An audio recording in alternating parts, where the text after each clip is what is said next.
Assalamualaikum warahmatullahi wabarakatuh. Selamat pagi anak-anak, apa kabarnya? Semoga selalu sehat dan tetap semangat ya mengikuti pembelajaran. Sebelum belajar, alangkah baiknya kita berdoa terlebih dahulu. Berdoa dimulai. Berdoa selesai. Nah, anak-anak, minggu ini kita akan mempelajari mengenai akuntansi perusahaan dagang. Setelah semester lalu, kita mempelajari mengenai akuntansi perusahaan jasa. Perusahaan dagang dan perusahaan jasa tentu saja berbeda. Kalau semester lalu kita mempelajari akuntansi perusahaan jasa yang bergerak misalnya di bidang salon, bengkel, Gojek, dan lain sebagainya. Nah, akuntansi perusahaan dagang ini tentu saja akan berbeda dengan akuntansi perusahaan jasa. Akan tetapi sebelum Ibu memulai materi, Ibu akan menjelaskan atau memberitahu tujuan pembelajaran kita pada hari ini. Nah, tujuan pembelajaran kita yang pertama, siswa mampu menjelaskan pengertian perusahaan dagang. Yang kedua, siswa mampu memahami karakteristik perusahaan dagang. Yang ketiga, siswa mampu menganalisis transaksi-transaksi di perusahaan dagang. Nah, apa sih perusahaan dagang itu? Kita lihat, perusahaan dagang adalah perusahaan yang kegiatannya membeli, menyimpan, dan menjual barang tanpa merubah bentuk.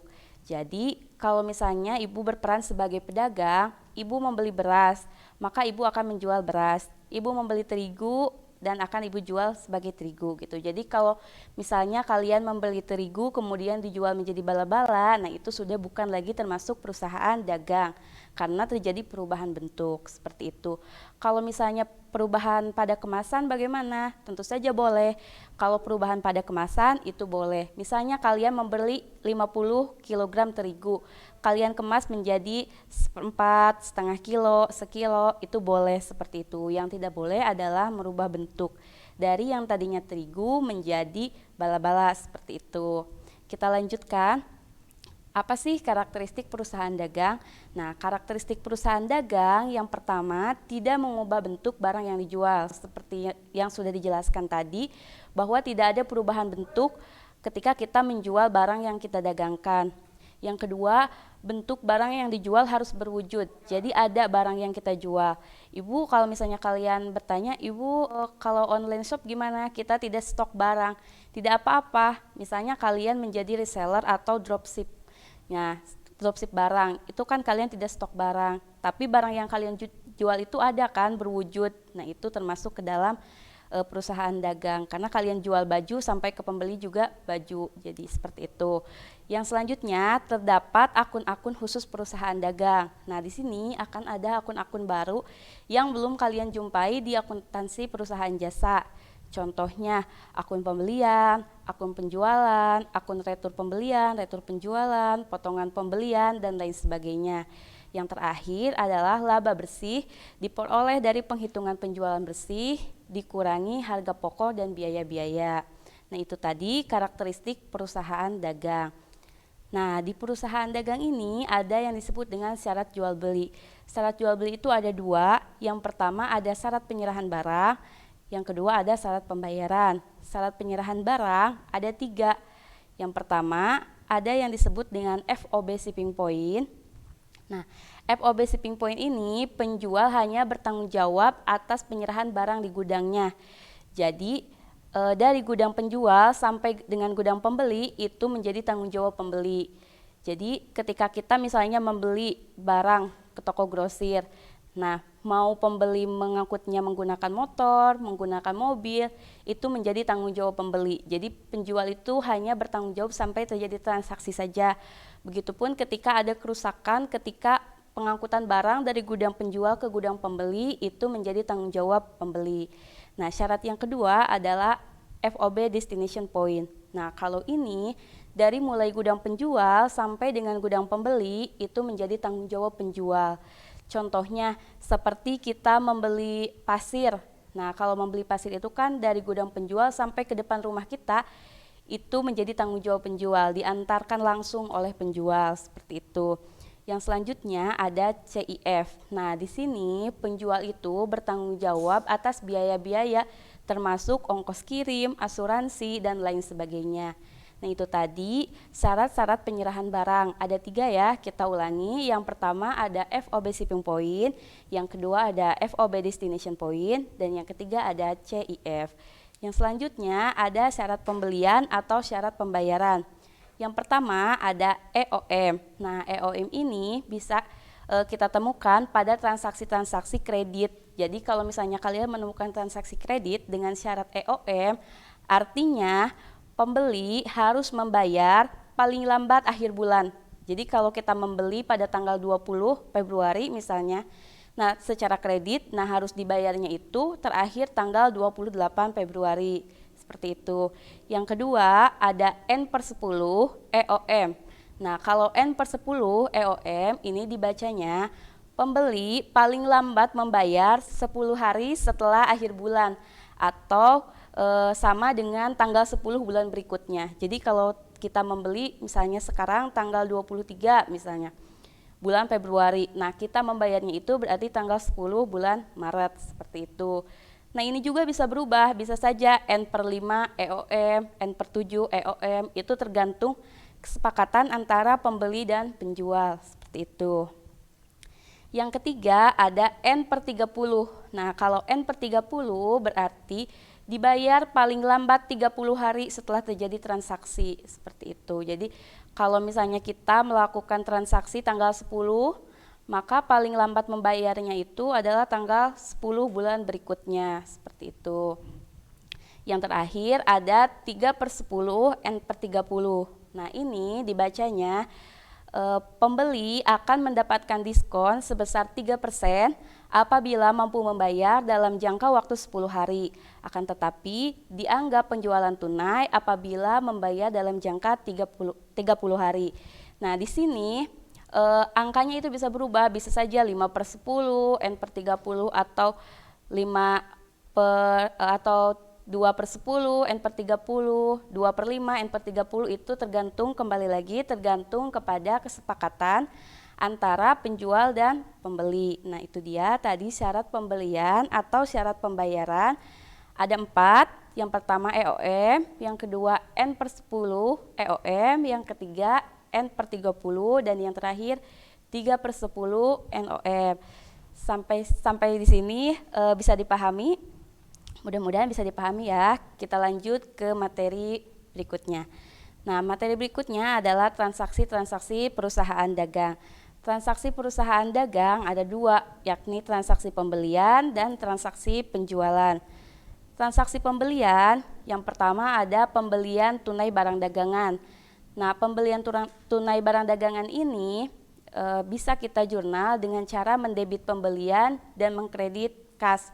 Contohnya dibeli barang dagangan seharga 5 juta, maka jurnalnya pembelian didebit sebesar 5 juta dan kas dikredit sebesar 5 juta, seperti itu. Jadi pembelian ini akunnya hanya khusus untuk pembelian barang dagangan. Kalau pembelian aktiva itu beda lagi, bukan seperti ini, nanti akan kita bahas.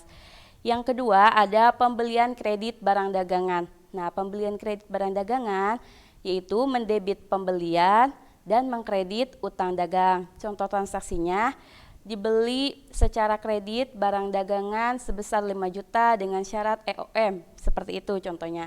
Maka pembelian 5 juta didebit dan utang dagang dikredit sebesar 5 juta. Yang selanjutnya pembelian tunai barang dagangan dengan potongan tunai dan rabat.